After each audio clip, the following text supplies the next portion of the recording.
नमस्कार साथियों, स्वागत है आपका आपके अपने YouTube चैनल एचएस पॉइंट पर। साथियों, हम आज आपके लिए रीजनिंग के प्रीवियस ईयर के बेहद ही महत्वपूर्ण प्रश्न लेकर आए हैं। अगर आप SSC CGL, CHSL, MTS, UP police constable, UPSI, SSC GD, NTPC, group D, LP technician, loco pilot और पीएफएसआई कांस्टेबल इत्यादि किसी भी एग्जाम की तैयारी कर रहे हैं तो ये रीजनिंग की क्लास आपके लिए बेहद ही महत्वपूर्ण साबित होने वाली है। साथियों, हम यहाँ पे किस तरीके के प्रश्नों को सॉल्व करेंगे, जैसे हमारा यहाँ पे प्रश्न दिया हुआ है, दिए गए विकल्पों में सही विकल्प चुने, जो दिए गए अनुक्रम को पूरा करें। और यहाँ पे हमारा प्रश्न दिया हुआ है 3, 78, 9, 69, 15 और 60 हमारे यहाँ पे प्रश्नवाचक चिन्ह से। साथियों, ये प्रश्न किस में पूछा गया हुआ है ये देखिएगा। रेलवे ग्रुप डी ऑनलाइन परीक्षा 17 जून 2022 का तृतीय पाली का प्रश्न। साथियों, यहाँ पे हम जितने भी प्रश्न सॉल्व करेंगे बहुत ही अच्छे और उच्च दर्जे के होंगे, तो वीडियो को अंत तक जरूर देखिएगा और आप भी हमारे साथ इन प्रश्नों को जरूर सॉल्व करिएगा। साथियों, हमारा यहाँ पे प्रश्न दिया हुआ है, निम्नलिखित श्रृंखला में आने वाली अगली संख्या ज्ञात कीजिए। और हमारा प्रश्न है 295, 308, 327, 352 और 383। साथियों, और ये प्रश्न किस में आया हुआ है? आरपीएफएसआई 2018 में पूछा गया हुआ प्रश्न है। अगर आप देखेंगे यहाँ पे 205 और 308 के बीच में कितने का डिफरेंस है हमारा, इसमें हमारा डिफरेंस दिया हुआ है 13 का। साथियों, और 308 और 27 में हमारा कितने का डिफरेंस आएगा, तो अगर आप देखेंगे ये 308 है और 327, तो इसमें भी हमारा साथियों 19 का डिफरेंस आएगा। आगे हमारा कितने का डिफरेंस आएगा? 327 और 352 में यहाँ पे भी हमारा साथियों 25 का डिफरेंस आएगा। आगे हमारा डिफरेंस आएगा तो हमारा आएगा 31 का। साथियों, जब हम आगे और डिफरेंस अगर देखना चाहेंगे तो हम ऐसे नहीं निकाल पाएंगे। क्यों? देखिएगा, अगर आप यहाँ पे देखेंगे 13 और 19 में कितने का डिफरेंस दिया हुआ है? 6 का। और 19 और 25 के बीच में भी हमारा 6 का डिफरेंस आया है। और 25 और 31 में भी हमारा कितने का डिफरेंस दिया हुआ है? 6 का। तो आगे हमारे कितने का डिफरेंस आ जाएगा साथियों? तो अगर आपको पता होगा 6 का, तो हमारा कितना हो जाएगा? 31, 6, 37 हो जाएगा। तो देखिएगा, जब हमारा 37 आ जाएगा तो इसमें हम जोड़ देंगे 383 और 37 जोड़ेंगे तो हमारा यहाँ पे कितना निकल कर आता है? 420। साथियों, जब आप यहाँ पे इनको जोड़ेंगे तो 420 आता है। किस ऑप्शन में दिया हुआ है 420? ऑप्शन नंबर चौथा हमारा साथियों यहाँ पे राइट आंसर हो जाएगा। बहुत ही अच्छा प्रश्न था। देखते हैं अपना अगला प्रश्न। अगला प्रश्न हमारा साथियों आया हुआ है, ये देखिएगा, ये हमारा प्रश्न डायरेक्शन से बहुत ही अच्छा प्रश्न है, करने का अभी प्रयास करिएगा। दिया हुआ है ए बी सी डी और ई 5 स्कूल हैं जिनका मुंह उत्तर की ओर है। ए ई और बी के बीच में, ई डी के दाईं ओर है। यदि सी और डी दो छोरों पर हो तो सी के बाईं ओर कौन सा स्कूल है? साथियों, बहुत ही अच्छा प्रश्न है। पहले कैसे करते हैं ये आपको पता होना चाहिए। हम यहाँ पे साथियों जब कभी भी इस तरीके के प्रश्नों को सॉल्व करती हैं, हम यहाँ पे एक लाइन बनाते हैं और ये किस तरफ है? इनका मुंह उत्तर की ओर है, तो हम इस तरीके से यहाँ पे इनकी लाइन बना लेते हैं। देखिएगा, 1, 2, 3, 4 और 5। देखिएगा, बहुत ही अच्छे तरीके से करेंगे और आपको शॉर्टकट मेथड भी इसका बताएंगे हम कैसे करेंगे। देखिएगा, यहाँ पे दिया हुआ है 5 स्कूल हैं जिनका मुंह उत्तर की ओर। इसके बाद दिया हुआ है ए ई और बी के बीच में। देखिएगा, ए ई और बी के बीच में, तो अगर हम साथियों ए को यहाँ पे रखें तो ई और बी के बीच में है, तो हम अगर ई को इधर रखें और बी को यहाँ पे रखें साथियों, देखेगा इसके बाद दिया हुआ है ई डी के दाईं ओर है। ई जो है साथियों किसके दाईं ओर है? डी के दाईं ओर है। तो अगर हम डी को यहाँ पे रखेंगे तो ई तो यहाँ पर है साथियों। अगर डी को यहाँ पे रखें और ई तो यहाँ पे है साथियों, तो यहाँ पे हमारा गलत हो जाएगा। तो इसीलिए हम डी को कहाँ रखेंगे? यहाँ पर रखेंगे। देखिएगा, ई डी के दाईं ओर है तो डी के देखिए दाईं ओर हो गया। आगे देखिएगा, यहाँ पे दिया हुआ है सी और डी दो छोरों पर हो तो सी और डी। तो अगर साथियों हम सी को यहाँ पे बैठा दें तो क्या हमारा पूरा भर जाएगा? हाँ, भर गया। आगे क्या दिया हुआ है? तो सी के बाईं ओर कौन सा स्कूल है? तो बहुत ही सिंपल, आ गया आंसर। देखिएगा, सी के बाईं ओर कौन सा है? तो अगर आप देखेंगे तो सी के बाईं ओर पहले ही जो हमारा दिया हुआ है बी, तो किस ऑप्शन में है? ऑप्शन नंबर डी हमारा साथियों। देखेंगे तो हमारा यहाँ पे राइट आंसर हो जाएगा। साथियों जैसे ही हमने इसको ऑप्शन के हिसाब से किया और हमारा राइट आंसर क्या निकल कर आता है, ऑप्शन नंबर बी हमारा साथियों राइट आंसर हो जाता है। देखते हैं अपना अगला प्रश्न। साथियों हमारा अगला प्रश्न दिया हुआ है, दी गई उत्तर आकृतियों में से उस उत्तर आकृति को चुनिए जिसमें प्रश्न आकृति निहित है। साथियों अगर आप देखेंगे यहाँ पे हमारा प्रश्न आकृति बनी हुई है, उसके बाद हमारा उत्तर आकृति में से बताना है कि यहाँ पे हमारा कौन सा होगा। साथियों आप भी इस प्रश्न को करिएगा, देखिएगा। अगर आप देखेंगे यहाँ पे एक हमारा डब्लू बना हुआ है और डब्लू में पीछे देखेंगे तो एक हमारा इस तरीके से लाइन बनी हुई है, देखिएगा। ये हमारा किस ऑप्शन में, हमें यहाँ पे यही बताना है। अगर आप देखेंगे हमारा ये ऑप्शन नंबर ए है, तो इसमें देखेंगे ये हमारा इस तरीके से हमारा डब्लू बना हुआ और ये देखिएगा पीछे हमारा लाइन होना चाहिए, पर यहाँ पे ये तो आगे आ गया, यानी कि ऑप्शन नंबर ए हमारा गलत हो जाएगा और बी तो हमारा साथियों वैसे ही गलत हो जाएगा। आगे देखिएगा फिर दिया हुआ है सी में भी देखेंगे डब्लू बना हुआ है और आगे को हमारा ये देखिए ये तीर बने हुए, तो इसलिए हमारा ऑप्शन नंबर सी भी गलत हो जाता है। एक ही हमारा ऑप्शन अब बचता है, हमारा कौन सा, ऑप्शन नंबर डी। देखिएगा अगर आप यहाँ पे देखेंगे ये देखिए डब्लू बना हुआ है इसमें भी और इधर भी बना हुआ, और देखेंगे तो ये देखिए पीछे से हमारे ये तीर बने हुए साथियों, ये इंपॉर्टेंट यहाँ पे जो है यही तो इम्पोर्टेंट है। ये देखिए ये हमारा यहाँ पे पीछे से तीर बना हुआ है, तो इसीलिए हमारा राइट आंसर क्या हो जाएगा, ऑप्शन नंबर डी हमारा साथियों राइट आंसर हो जाएगा। साथियों अगर आप देखेंगे तो हमारा अगला प्रश्न दिया हुआ है, निम्नलिखित प्रश्न में दिए गए कौन सा विकल्प नहीं बनाया जा सकता। बहुत ही अच्छा प्रश्न है साथियों, इस तरीके के कभी भी प्रश्न आते हैं तो आपको सारे ऑप्शन चेक करने पड़ते हैं, तो इसलिए देखिएगा ये प्रश्न बहुत ही अच्छा है।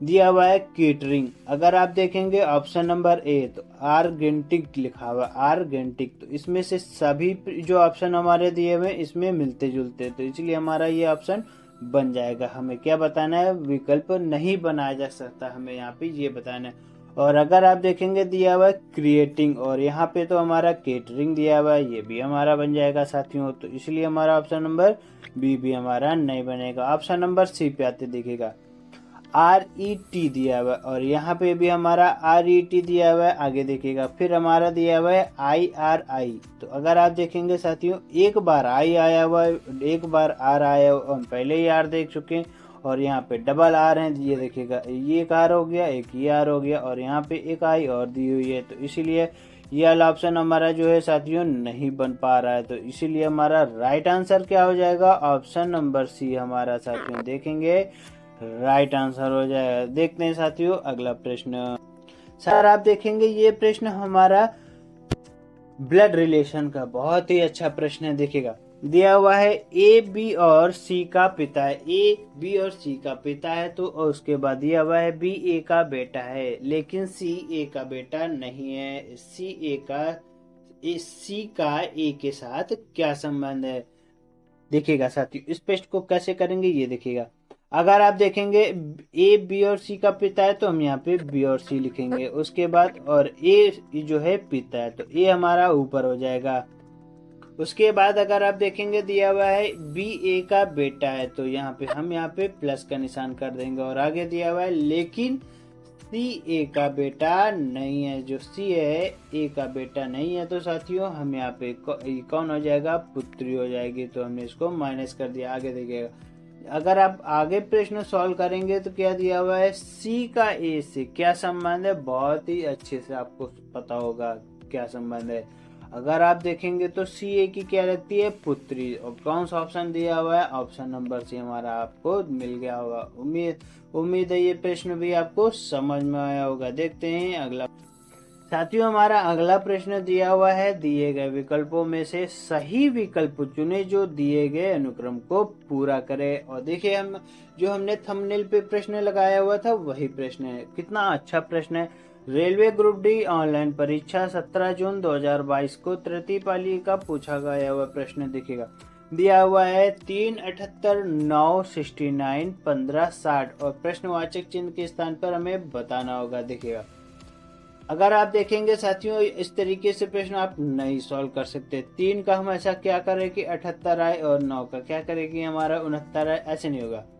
अगर आप देखेंगे 3 और 9 तो हमारा यहाँ पे कितने का डिफरेंस है साथियों, 6 का, तो हम यहाँ पे करेंगे +6। और आगे देखिएगा 9 और 15, 9 और 15 में कितने का डिफरेंस है, यहाँ पे भी हमारा प्लस का 6 आ रहा है, 9 6 15 हो गया। अगर हम आगे इसी तरीके से करेंगे तो हमारा कितना आएगा, देखिएगा बहुत ही अच्छे से हम पूरा प्रश्न बताएंगे। देखिएगा 15 और इसके बीच में अगर हम प्लस का 6 कर देंगे तो 15 6 हमारा होता है साथियों 21। और देखिएगा किस ऑप्शन में, option number 1, option number A हमारा 21 राइट हो जाएगा। पर साथियों हमारा आंसर तो आ गया, और इसी जगह पर और एक प्रश्नवाचक चिन्ह होता है, जैसे यहाँ पे सपोज मानिए यहाँ पे दिया हुआ प्रश्नवाचक चिन्ह, और अब होता है 78 और 69 में कितने का डिफरेंस है हमारा, 9 का। और 69 और 60 में कितने का डिफरेंस आ रहा है, 9 का आ रहा है। तो आगे हमारा कितने का डिफरेंस हो जाता है, 9। तो इसी तरीके हम इसमें अगर माइनस करते हैं तो हमारा क्या आता है यहाँ पे साथियों, 51 आ जाता है। तो हमारा 21 के साथ हमारा क्या राइट आंसर हो जाता है, 51। तो उम्मीद है ये प्रश्न का मेथड आपको समझ में आया होगा। देखते हैं अपना अगला प्रश्न। साथियों एक प्रश्न हम आपके लिए बहुत ही अच्छा है, और ये प्रश्न किसमें आता हुआ है, ज्यादातर रेलवे के हो या कहीं पे भी। देखिएगा प्रश्न दिया हुआ है, उल्लेखनीय सामाजिक सेवा के लिए सम्मानित किए जाने वाले व्यक्तियों में मठवासी होते हैं, ये हमारा वक्तव्य है। उसके बाद दिया हुआ है, सम्मानित किए जाने वाले व्यक्तियों में जीतानंद और विद्यानंद है। देखिएगा उसके बाद हमारा निष्कर्ष क्या दिया हुआ है, ऑप्शन नंबर ए वाला देखिएगा, जीतानंद और विद्यानंद ने उल्लेखनीय समाज सेवा की है। साथियों जब उनको सम्मानित किया जा रहा है यानी कि वाजिब सी बात है कि ये हमारे उन्होंने सामाजिक सेवा में उल्लेखनीय कार्य किया, तो ऑप्शन नंबर ए तो हमारा राइट आंसर होता है। देखिएगा आगे ऑप्शन नंबर बी जो है दिया हुआ है, सभी मठवासी सामाजिक सेवा करते हैं। हमारा मठवासी से क्या संबंध की, वो सब करते हैं, कौन करता है क्या नहीं करता, तो इसलिए हमारा ऑप्शन नंबर जो हमारा बी है गलत हो जाता है। दिया हुआ है, जीतानंद और विद्यानंद मठवासी नहीं है। ये मठवासी का संबंध क्या है, हमको यहाँ पे तो कुछ दिया नहीं कि जीतानंद मठवासी है या नहीं है, तो हमारा ऑप्शन नंबर सी भी हमारा गलत होता है। आगे देखिएगा फिर दिया हुआ है, सभी भारतीयों को सम्मानित किया जाता है, सभी मठवासियों को सम्मानित किया जाता है। साथियों यहाँ पे तो दिया हुआ है सभी मठवासियों को सम्मानित किया जाता है, तो यहाँ पे तो ये हमारा कोई लॉजिक ही नहीं बनता, इसीलिए हमारा ये भी हमारा ऑप्शन गलत हो जाता है। एक ही हमारा ऑप्शन सही होता है, ऑप्शन नंबर ए हमारा साथियों यहाँ पे राइट आंसर हो जाएगा। उम्मीद है ये प्रश्न आपको समझ में आया होगा। साथियों हमने आपको जितने भी प्रश्न कराए हैं पिछले प्रश्नों में सभी बेहद ही महत्वपूर्ण हैं। देखिएगा अगला प्रश्न दिया हुआ है एज का, और ये प्रश्न, हरि की आयु जॉनी से दोगुनी है जो राहुल से 3 वर्ष बड़ा है। यदि हरि की आयु राहुल की आयु से 5 गुना हो तो जॉनी की आयु कितनी है। बहुत ही अच्छा प्रश्न है साथियों, हमने अभी तक जितने भी प्रश्न कराए हैं उनमें से उससे भी अच्छा प्रश्न ये देखिएगा। ये हमारा प्रश्न हरी, साथियों ये हमने हरी बना लिया और ये हमने जॉनी बना लिया और ये हमारा राहुल हो गया। देखिएगा सॉल्व करने का तरीका हम इसमें ज्यादा आपको कुछ नहीं कराएंगे। दिया हुआ है, आप देखेंगे तो दिया हुआ है हरी की आयु जॉनी से दोगुनी है। साथियों हरी की आयु जो हमारी जॉनी से दोगुनी है, तो अगर ये हमारा x होता तो ये कितना होता है, 2x होता है। आगे दिया हुआ है जो राहुल से 3 वर्ष बड़ा है। अब यहाँ पे कौन बड़ा है तो हमसे इससे मतलब नहीं है, राहुल बड़ा जॉनी बड़ा या हरी। देखेगा आगे दिया हुआ है, यदि हरि की आयु राहुल की आयु से 5 गुना बड़ी होती। साथियों हम अगर यहाँ पे राहुल को 2 मान लें तो हरि इससे कितना गुना बड़ा है, 5 गुना, तो हरि हमारे कितना हो जाएगा, 10 हो जाएगा। देखिएगा और उसके बाद क्या दिया था यहाँ पे, इस लाइन में फिर से देखिएगा दिया हुआ था हरि की आयु जॉनी से 2 गुनी है। जॉनी की अगर साथियों हम यहाँ पे 5 मान लें और उसके बाद हरी की कितनी हो जाएगी, 10 हो जाएगा। जब इसको भाग देंगे तो 2 गुना होगा कि नहीं होगा, हाँ होगा साथियों। बस हमारा प्रश्न सॉल्व हो गया। देखिएगा उसके बाद दिया हुआ था यहाँ पे जो राहुल से 3 वर्ष बड़ा है। कौन बड़ा था यहाँ पे, जॉनी। जॉनी जो ये हमारा कितना राहुल से बड़ा था, 3 वर्ष। देखेंगे तो ये 2 है और ये हमारा 5 है, तो कितना बड़ा है साथियों, 3 वर्ष बड़ा है। तो हमारा आंसर सॉल्व हो गया। क्या हमारा पूछ रहा है आखिरी में, तो जॉनी की आयु कितनी है? ऑप्शन नंबर 5 हमारा साथियों हमारा राइट आंसर हो जाएगा। देखते हैं साथियों अपना अगला प्रश्न। इस प्रश्न को साथियों हम पिछली क्लास में बता चुके, तो इसका आंसर आप हमें कमेंट बॉक्स में जरूर बताइएगा। ये प्रश्न आपके लिए होमवर्क है साथियों। सो आई होप यू आपको ये रीजनिंग की क्लास पसंद आई हो, तो लाइक शेयर एंड सब्सक्राइब से मिलते हैं आपसे अगले वीडियो में। तब तक के लिए बाय बाय, गुड बाय।